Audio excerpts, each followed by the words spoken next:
across the United States are reacting to the violence in Israel and the politics of it right here at home. My colleagues, Reverend Al Sharpton and Eamon Moyandeen, are still right here with me. Let's go to Reverend Sharpton. Rev.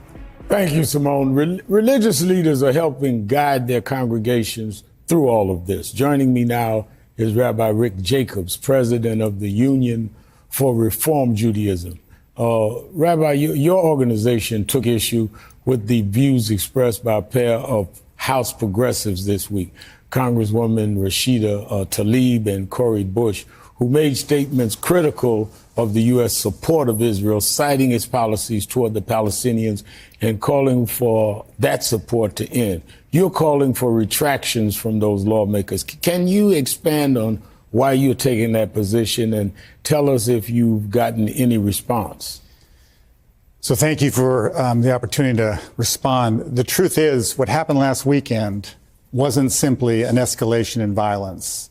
What we saw last weekend on October the 7th was the greatest mass murder of Jews since the Holocaust. Over 1,200 slaughtered, babies, women, families, men, all together, and over 100 taken captive. Thousands are wounded. And then we hear from elected officials here in the United States that somehow this is a moment to cut off Israel's ability to defend herself. Israel was attacked. Israel didn't go on some offensive. So this is not an escalation in violence. This is Hamas attacking innocent civilians right along the Gaza border, infiltrating, coming in their homes, butchering our people. So we simply had to call out, this is not the moment. I don't think there is a moment, but this is certainly a moment to express just humanity, that we can feel the pain of this incredible country and this amazing ally to the United States. This really had to be called out, and I felt it was important to go on record. In 2001, when we went through 9/11 here, members of our community were killed in the World Trade Center. They were just civilians killed, and we felt the pain. I had members of congregations of churches that relate to us that were dead for only going to work. And I went to Israel and met with Sharon Peres, that was arranged by some here. And he sent me to talk to Yasser Arafat. I was surprised they had dialogue. And Yasser Arafat denounced bin Laden and said, you can't do this to civilians. How did we get to where we can have a Sharon Peres and an Arafat have an open line to where we are now? And how do we as faith leaders get people back to that where we may not agree? I'm for two-state solution. We may not agree, but we can talk, and we're not condoning killing each other, particularly those that are not even in the military and have nothing to do with what either state is about. Well, you're absolutely right. This is certainly a larger challenge, and it's not just to think in the long term for how do we bring peace, but how do we stop? How do we stop this unbelievable and overwhelming bloodshed? And I just tell you that I'm a peacenik. We've been working for peace, built bridges of understanding across all lines of difference in Israel and among Palestinians. This war is not against Palestinians. Palestinians deserve dignity. They deserve their rights.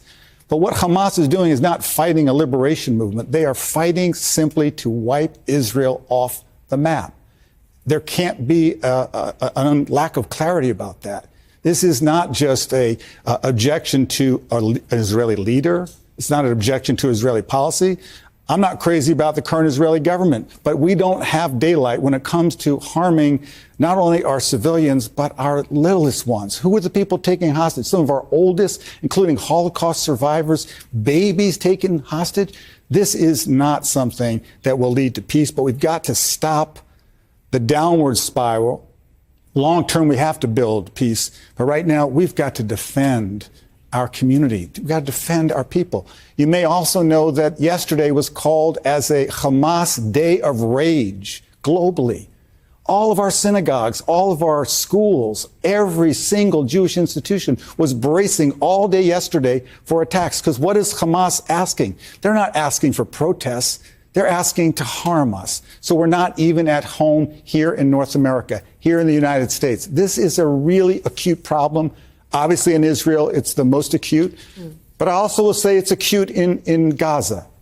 And if you only have sympathy for the civilian in Gaza who is harmed, and you didn't have empathy for the Israeli family to just bury their children and their parents together in the same cemetery, and if you're not someone who can bury your family and feel that sense of empathy for your people, but across the border you have none, that's not moral clarity.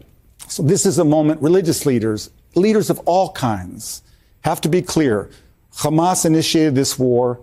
Israel is not trying to harm Palestinians, but it has to defend. It can't simply just wait. You know, Rabbi, and this is something when we talk about peace and making sure we recognize the humanity of everyone. Eamon, I know that's something we've been discussing and you've talked about on your show and I've talked about. I feel like Ali Velshi, our colleague, does he have some reporting? Yeah, no, Ali Velshi, Rabbi, we've been speaking to Israelis from all walks of life in this tragedy. It's been a very difficult week, and I've been really moved by some of the comments. In fact, our colleague had an interview with the son of a 73-year-old woman, Vivian Silver, who was unaccounted for, believed to be in Gaza. And as you said, somebody who worked her life, dedicated her life to peace. Let me play you the soundbite. Listen.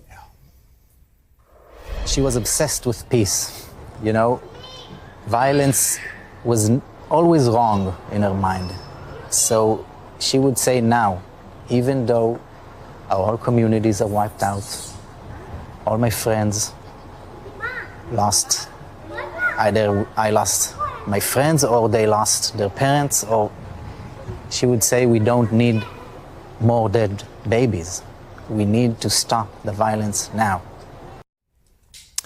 Israel is certainly not a monolithic society. There are people who are calling for the operation to continue. And as you heard there, some of the most grieving families are also calling for Israel not to do what it is doing in Gaza. As a man of faith, how do you reconcile that? Some that are saying this is revenge and others that are saying this is self-defense. Because, as you know, an eye for an eye leaves the whole world blind.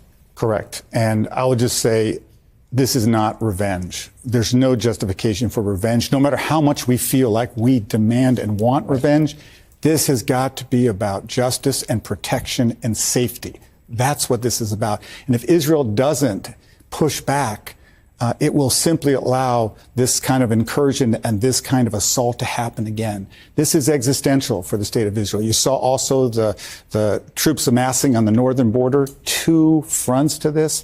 This is not just a little moment. Israel does have military strength, but clearly Hamas was ready to do something just unimaginable in terms of the pain.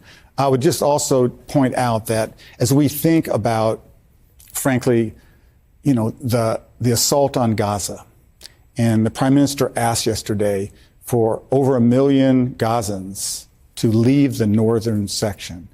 It's clearly difficult to leave, but Hamas has embedded its military structure in the middle of neighborhoods, underneath schools.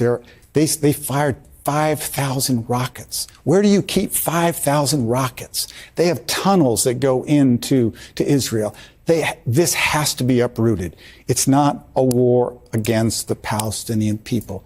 It's a war against Hamas. And their ideology is not only hateful, it is about eradicating the state of Israel. And we just can't let that happen. Not Rabbi, this many years after the Holocaust. We have to stand up and be. Rabbi, you make such a great important point. So we have gone through great lengths here to make sure that we are being as clear as possible, delineating between the Palestinian people and Hamas. And we appreciate you for doing so as well today. Thank you so much for your time, Rabbi. Thank you. Appreciate you for joining us.